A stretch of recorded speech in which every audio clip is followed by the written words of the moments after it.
തന്നെ ഞാനാന്നോ നിനക്ക് പറഞ്ഞു തരണ്ടേ?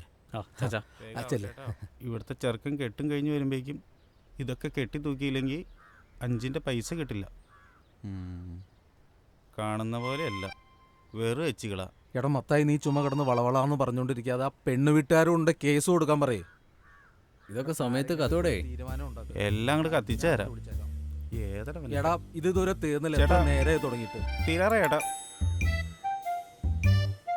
എടാ ഈ ഒരു കല്യാണ വീടായിട്ട് 3 ഡെസ്കും 4 കസേരയാണ്. ബാക്കിയുള്ള വണ്ടിയിൽ വരുന്നുണ്ട്. ആ വേഗം കൊണ്ടുവരാം. പെട്ടെന്ന് വരും, പെട്ടെന്ന് വരും.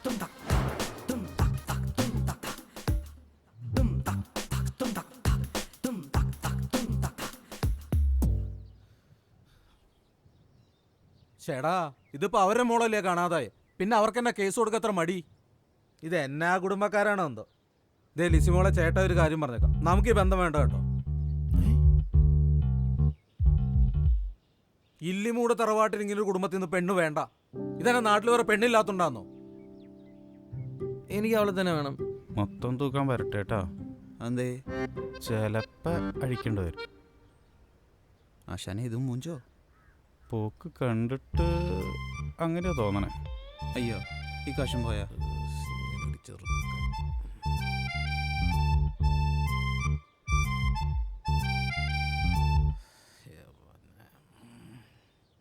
എടാ കുഞ്ഞെ, ഞാൻ ഒരു കാര്യം പറയട്ടെ.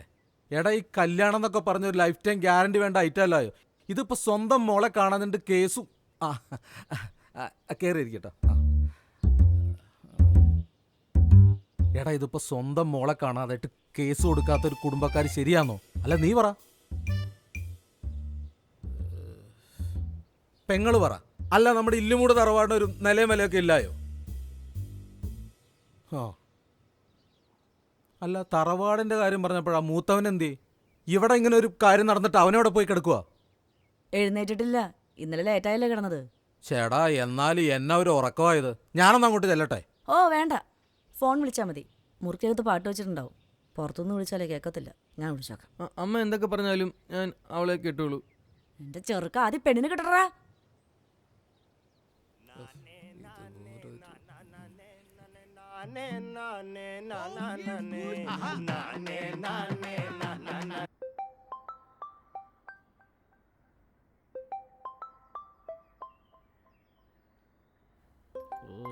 എവിടെ വെച്ചേക്കാം?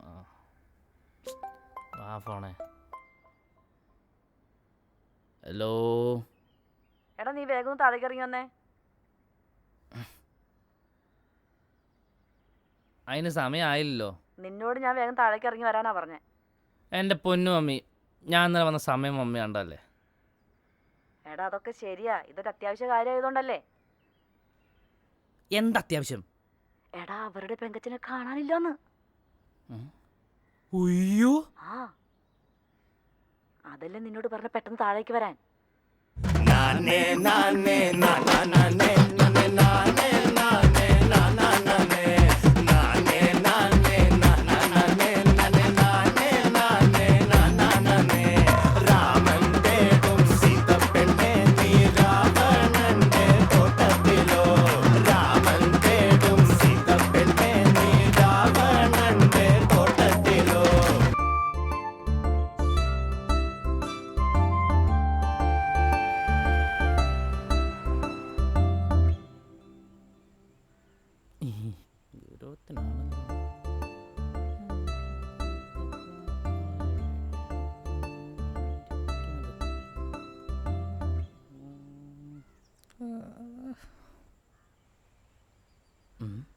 ഇന്റർവ്യൂവിന് പോകാൻ പറ്റിയ കോലം. താങ്ക്സ്. കെവിനെ, എന്തോ നിന്നോട് ഞാൻ ആ ബർത്ത്ഡേക്ക് വാങ്ങിച്ചെന്ന ഷർട്ട് ഇടാനല്ലേ പറഞ്ഞത്? ഏതാ? പച്ചയോ? പച്ചയാ? പച്ചയല്ല, നീല പോലത്തെ ഗ്രേ. നിനക്ക് അതുപോലും ഓർമ്മയില്ല അല്ലേ? എടാ നീ കാണുന്ന ബർത്ത്ഡേക്ക് ഷർട്ട് മേടിച്ചില്ലേ? വെറൈറ്റി പിടിക്കുക. ബൈക്ക്, ഹെൽമെറ്റ്, കാറ്, ഓടി കാറ്. അതിൻ്റെ കൂടെ കുറവുള്ളൂ ഇപ്പം. എടാ നീ ഇന്റർവ്യൂവിനാണ് പോണത്, അല്ലാണ്ട് പലചരക്ക് പിടിക്കാൻ മാർക്കറ്റിലേക്കല്ല. കിണിക്കല്ലേ കെവിനെ? എടാ ഒരു ഇന്റർവ്യൂവിന് പോകാൻ പറ്റിയ കോലാണോ ഇത്? എന്ത് കഷ്ടപ്പെട്ടാ നിനക്ക് അവിടെ ജോലി സെറ്റാക്കി തരുന്നത്? എന്റെ വെല്ലിച്ചനോട് മാത്രം അവിടെ, അല്ലെങ്കിൽ ഇത്രയും സപ്ലൈ ഉള്ള നിന്റെ കാര്യങ്ങളും അതിനിപ്പോ എന്തുണ്ടായേ? ഇമാതിരി കോലം കെട്ടി പോകാനാണെങ്കിൽ കെവിനെ ഇത് നടക്കില്ല. അല്ലെങ്കിൽ ഈ ഇന്റർവ്യൂ ഉണ്ടെന്നല്ല ഞാൻ ജീവിക്കണത്. സ്വന്തം ചെലവിലല്ലാണ്ട് ജീവിക്കുന്നവർക്ക് അവന് പലതും തോന്നും. നീ എന്താ പറഞ്ഞത്? ഞാനൊന്നും പറഞ്ഞില്ല. എടി ഞാൻ ജീവിക്കണതേ എൻ്റെ അപ്പനുണ്ടാക്കിയ കാശിലാ. എടാ നിനക്ക് നാണാവുന്നില്ല കെവിനെ? ഈ പ്രായത്തിൽ നിന്റെ അപ്പനുണ്ടാക്കിയ കാശിനെ ജീവിക്കുന്നതെന്ന് പറയാൻ. ദേ ഞാനൊരു കാര്യം പറയാം. ഒരു സക്സസ്ഫുൾ റിലേഷൻഷിപ്പ് എന്ന് പറയുന്നത് ഒരാളുടെ മാത്രം ഇൻവെസ്റ്റ്മെന്റ് ഒന്നുമല്ല, അത് രണ്ടുപേരും തമ്മിലുള്ള അണ്ടർസ്റ്റാൻഡിങ്ങിന്റെ ഔട്ട്പുട്ടാ. നീ എന്താ പറഞ്ഞു വരുന്നത് എനിക്ക് മനസ്സിലായി. എടാ നിനക്ക് തല നിറയെ ഈഗോ ആണ്. ആ ഈഗോയ്ക്കൊരു എടാ നീ എന്നെ കൂടെ കൂടുതലൊന്നും പറയിപ്പിക്കല്ലേ. മതി. ഇതുവരെ രണ്ടിരുന്ന ഈഗോയും നാണവും വന്നെൻ്റെ കാര്യം മനസ്സിലാക്കാനേ ഈ സപ്ലുള്ള ബുദ്ധനെ ധാരാളാ. നീ ചെല്ല്, ആ വന്ന ആലോചനയ്ക്ക് യെസ് പറയും. എടാ ഞാൻ അങ്ങനെ പറഞ്ഞല്ല. എടി എല്ലാവരും ബെറ്റർ ലൈഫ് ഡിസർവ് ചെയ്യാത്തതേ അവർക്ക് കഴിവില്ലാത്തതുകൊണ്ട് മാത്രമല്ല, അത് നിനക്ക് എന്ന് മനസ്സിലാവുന്നോ നമ്മൾ അന്നിനി കാണും. ഈഗോയും നാണവും ഒന്നുമില്ലാത്ത കെവിനെ നീ എന്ന് കാണും. ചെല്ലിപ്പോക്കോ. എടാ ഞാൻ നിന്നെ ഹേർട്ട് ചെയ്യാൻ വേണ്ടി പറഞ്ഞതല്ല. ഈ ജോലി നമുക്ക് രണ്ടുപേർക്കും അത്യാവശ്യമാണ്. നിന്റെ സാലറി ഡിപ്പെൻഡ് ചെയ്ത് ജീവിക്കാൻ വേണ്ടിയൊന്നുമല്ല. എൻ്റെ വീട്ടിൽ അവതരിപ്പിക്കാനായിട്ട് ഒരു ജോലി വേണം. എടാ പ്ലീസ്. നീ നോക്കിക്കോ. ഇനി നമ്മൾ കാണുമ്പോഴല്ലോ എനിക്ക് ഈ ജോലിയുടെ തന്നെ ആപ്ലിക്കേഷൻ ലെറ്റർ ഉണ്ടാവും. അപ്പോയിൻമെന്റ് ലെറ്റർ? ആ അത് തന്നെ. ഈ ലവ് ഈസ് ബ്ലൈൻഡ് എന്നാണല്ലോ. അപ്പോൾ ചില പ്രണയത്തിന് അന്തർനാളങ്ങളിൽ 1-2 വാക്ക് അങ്ങോട്ടും ഇങ്ങോട്ടും മാറിയെന്ന് വരും. ഏത് നിന്ന് ചിണങ്ങാണ്ട് പോവാൻ നോക്ക്. ടൈമായി. ഉയ്യോ, ഈ പ്രണയസല്ലാപത്തിനിടയില്ലേ സമയം പോയി അറിഞ്ഞില്ല. അപ്പം ഞാൻ പോട്ടെ. Bye bye.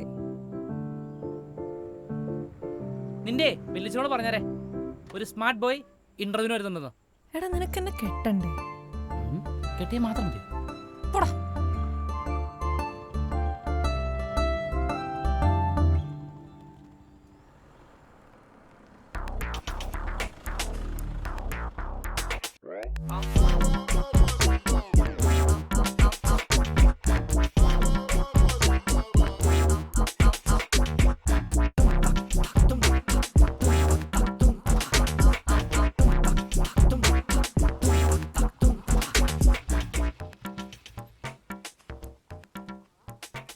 ഹലോ.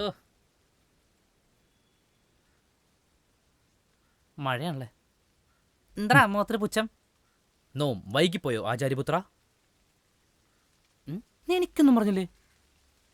സാറ് വന്നിട്ട് സാറിന് ഇഷ്ടമുള്ള എന്താണെന്ന് വെച്ചാൽ പറയാമെന്ന് വിചാരിച്ചു. ആ എനിക്ക് നല്ലൊരു ചൂട് ചായ. അല്ല വേണ്ട, ബൂസ്റ്റ് മതി. ബൂസ്റ്റ് മതിയോ? ആ. കഴിക്കാൻ എന്തെങ്കിലും? ഇങ്ങനെ മുക്കി പൊരിച്ചിട്ട് പഴംപൊരി കിട്ടുമോ? പഴംപൊരിയില്ലേ? കിട്ടണം എന്താ വെച്ചാൽ മേടിച്ച് വിഴുങ്ങ്. എടാ 1 മണിക്കൂറായി ഞാനിവിടെ പോസ്റ്റ് ആവാൻ തുടങ്ങിയിട്ട്. ഇതെൻ്റെ 3ാമത്തെ ചായയും 2ാമത്തെ സിഗരറ്റുവാ. എടാ ഈ ഫ്രണ്ട്ഷിപ്പിൽ ടൈമിങ്ങിലാട്ടോ, അത് നിനക്കറിയില്ല അല്ലേ? ചേട്ടാ ഒരു ഫുള്ള് പാക്കറ്റ് പൊട്ടിച്ചിട്ടൊരു ബൂസ്റ്റ്. അത്ര തന്നെ പഞ്ചസാര കേട്ടോ. റിച്ച് ആയിക്കോട്ടെ. ഏത്? എടാ ഇതൊന്നും പിടിച്ചേ. ഇതന്നെ. അനിയൻ്റെ വണ്ടിയിൽ ഇതേപോലെ ജാട കാണിച്ച് കിടക്കാൻ നിന്നെ കൊണ്ടേ പറ്റുള്ളൂ. എടാ വണ്ടി ആരെ ആയിക്കോട്ടെ, നീ സിങ്ക് കണ്ട രാജകീയ പ്രൗഢിയുള്ള ഞാനോട് തമ്മില്. കുതിരപ്പുറത്ത് കൊതുക് വരുന്ന പോലെ ഉണ്ടായിരുന്നു. പിന്നെ വരുന്ന വഴിക്ക് എല്ലാവർക്കും ഒരു ഹായ്. നീ ആരാന്ന വിചാരം? ഞാൻ ആരെങ്കിലും ആയിക്കോട്ടെ. മോൻ VK ബിൽഡേഴ്സ് ഇട്ടുണ്ടോ? VK builders? യാ. എടപ്പള്ളിയിലുള്ള? Yeah man. അവരുടെ ദുബായ് ബ്രാഞ്ചിലേക്കുള്ള ഇന്റർവ്യൂവിനാണ് ഇന്നലെ ഞാൻ പോയത്. ഞെട്ടിയോ? ഇല്ല. എന്നാ ഇത് കേക്ക്. അവിടുത്തെ പെങ്കൊച്ചു പറഞ്ഞ എന്താ അറിയോ? 99% ആ ജോലി എനിക്കാന്നാ. കിട്ടിയ ഒറ്റ മാസം പറക്ക ഞാൻ. പിന്നെ വെറും കെവിനില്ല, ഷെയ്ക്ക് കെവിൻ. ഇപ്പൊ നീ ഞെട്ടിയില്ലേ? ഞെട്ടിയില്ല. എന്താ? എടാ നീ ഏതൊക്കെ ഇന്റർവ്യൂ അറ്റൻഡ് ചെയ്തിട്ടുണ്ടോ അതൊക്കെ കഴിഞ്ഞു വന്നിട്ട് നീ ഈ പെർസെൻറ്റേജിൻ്റെ കണക്ക് എന്നോട് പറഞ്ഞിട്ടുണ്ട്. എടാ അത് വെറും 50-50%. ഇത് 99%. എടാ നിന്നോട് ഈ പെർസെൻറ്റേജിൻ്റെ കണക്ക് പറയുന്ന പെൺകുട്ടികൾ ആരെങ്കിലും നിന്നോട് പ്രായം ചോദിച്ചിട്ടുണ്ടോ? ഇല്ല. എടാ ഈ വളരാത്ത താടിയും കട്ടിയില്ലാത്ത മീശ കാണുമ്പോൾ അവർ വിചാരിക്കും നീ പയ്യനാണെന്ന്. അതുകൊണ്ടാണ് ഈ പെർസെൻറ്റേജിൻ്റെ കണക്കൊക്കെ പറയുന്നത്. താടി മീച്ച പറ്റല്ല ഒരാളുടെ പ്രായം അളക്കുന്നത്. ഹൈറ്റോ? എടാ എനിക്ക് മമ്മിയുടെ ഹൈറ്റും പപ്പയുടെ ബുദ്ധിയായി പോയി. അവന് നേരെ തിരിച്ചു. ഇപ്പം എന്ത് ചെയ്യാൻ പറ്റും? സൗന്ദര്യം? നീ എൻ്റെ ടീമാണോ അവൻ്റെ ടീമാണോ? ഞാൻ നിന്റെ ടീമൊക്കെ തന്നെ. എടാ 26 വയസ്സായില്ലേ? അവനാണെങ്കിൽ നിന്നേക്കാൾ 3 വയസ്സ് ഇളയത്. അവൻ സ്വന്തമായിട്ടൊരു ജോലി സമ്പാദിച്ച് കാറ് വാങ്ങിക്കുന്നു, ബൈക്ക് വാങ്ങിക്കുന്നു. നീയോ ഒരു നാണോ ഇല്ലാതെ അവൻ്റെ ബൈക്കായിട്ട് കറങ്ങി നടക്കുന്നു. എടാ ഒറ്റ മാസം മതി, ഒറ്റ മാസം. ഇരിക്കുന്ന വണ്ടിയില്ലേ ഇതിൻ്റെ ഫുൾ പൈസ ആയിരിക്കും എൻ്റെ സാലറി. നിനക്ക് നിന്റെ നാവ് ലേലത്തിന് വെച്ചൂടെ? 3 തലമുറയ്ക്ക് ഇരുന്നുണ്ണാനുള്ളത് കിട്ടുമല്ലോ. എന്തിനാ എൻ്റെ മാത്രം വെക്കണത്? നിന്റെ എങ്ങനെ വയ്ക്കാം? നിനക്കൊണ്ടുള്ള തലമുറ.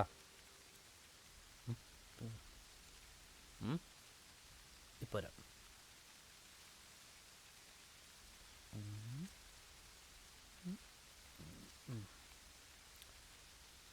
What mummy? എടാ നീ ഒന്ന് വേഗം വീട്ടിലോട്ട് വന്നേ. അതിന് സൊസൈറ്റിയിൽ പാൽ കൊടുക്കാൻ സമയമില്ലല്ലോ. അതിനൊന്നുമല്ല, നീ വേഗം ഒന്ന് വാ. അരി പിടിപ്പിക്കാനായിരിക്കും. എടാ നിന്നോടൊന്ന് വേഗം വരാനാ പറഞ്ഞേ. ആ എന്നാൽ ഒരു 10 മിനിറ്റ് ഞാനും വരാം. എടാ 10 മിനിറ്റ് ഒന്നല്ല, ഇപ്പം എത്തിക്കോണം. തള്ളക്ക് വട്ടായ ഇതിപ്പെന്താ ഇനി ഇതെന്ത് വള്ളിയാണോ കർത്താവേ?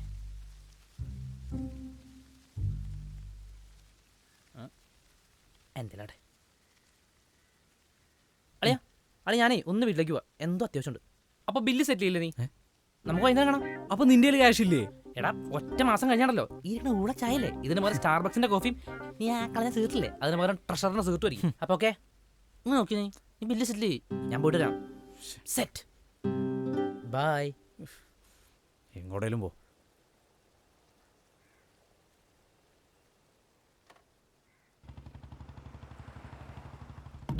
അഭിനേ ഈ കടയുടെ വില ചോദിച്ചാലേ, എനിക്ക് ആ കടക്കാരനെ ഒട്ടും ഇഷ്ടമായില്ല. ഞാൻ പോയി കഴിഞ്ഞാലേ ഈ കട നമുക്ക് മേടിക്കാം. പിന്നെ ഞാൻ വിളി വേണ്ട, എത്രയാണ് പറഞ്ഞത് അതിന് ഡബിള്. പോകട്ടെ. നീ ഒന്ന് പോയി തരുമോ?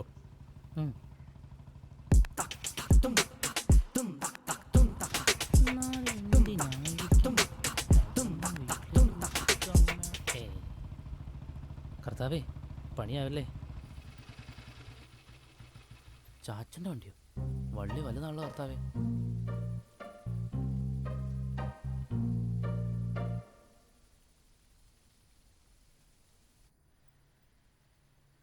ചാച്ചൻ വന്നിട്ട് എങ്ങോട്ട് പോയി കാണാനുമില്ല.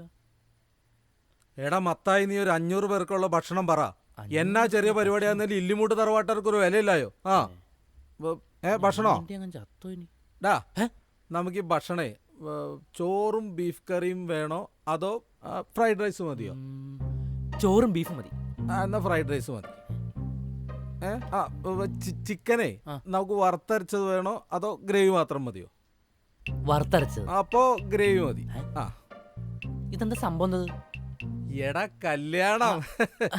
എടാ അവന്റെ ഒരു നാണം. എടാ അല്ലെങ്കിൽ വീട്ടിലൊരു കല്യാണം നടന്ന് ഓടി നടക്കുകയും ഞാൻ മാത്രല്ലേ ഉള്ളൂ. എടാ മത്തായി, നീ ഞാൻ പറയുമ്പോ അത് ഞാനറിയാതെ ഈ വീട്ടില് ഇനി ജോലി കിട്ടിയതറിഞ്ഞ് എന്റെ കല്യാണം സർപ്രൈസ് ആക്കി നടത്താനുള്ള പ്ലാനാണോ മമ്മിക്ക്? ഏയ് ചിലപ്പോ ഉറപ്പിച്ചു വെക്കാനാവും. ലീവിന് വരുമ്പോ നടത്താനുള്ള പരിപാടി. ഈ മമ്മിയെ കൊണ്ട് ഞാൻ തോറ്റു. മമ്മി ഇരിപ്പുണ്ടായിരുന്നു.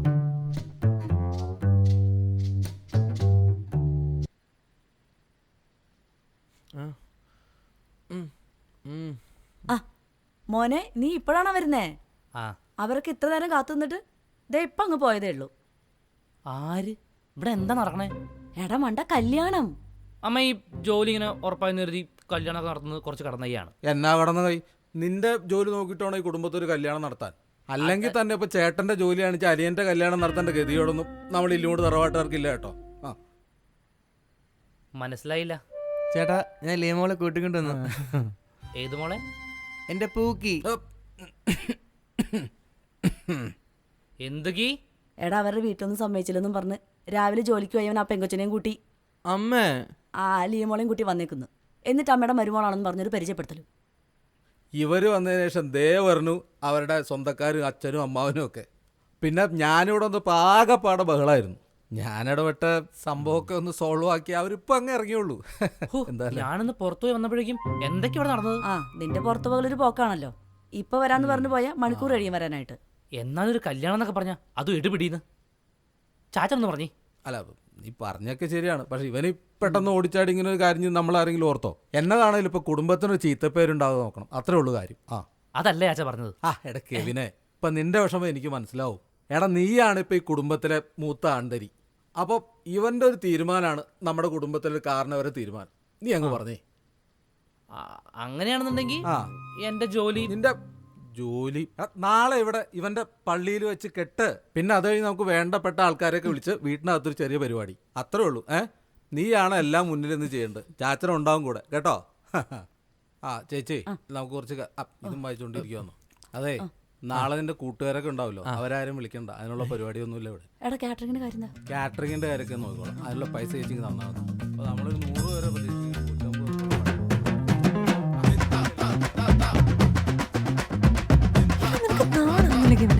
ഈ പ്രായത്തിൽ നിന്റെ അപ്പനുണ്ടാക്കിയ കാശിന് ജീവിക്കുന്നെന്ന് പറയാം. അവനാണെങ്കിൽ നിന്നേക്കാ 3 വയസ്സ് ഇളയത്. സ്വന്തം ചെലവിലല്ലാണ്ട് വീട്ടിലൊക്കെ കാറ് വാങ്ങിക്കുന്നു, ബൈക്ക് വാങ്ങിക്കുന്നു. നീയോ ഒരു നാണമില്ലാതെ അവന്റെ ബൈക്കേറ്റ് കറങ്ങി നടക്കുന്നു. നാളെ ഇവിടെ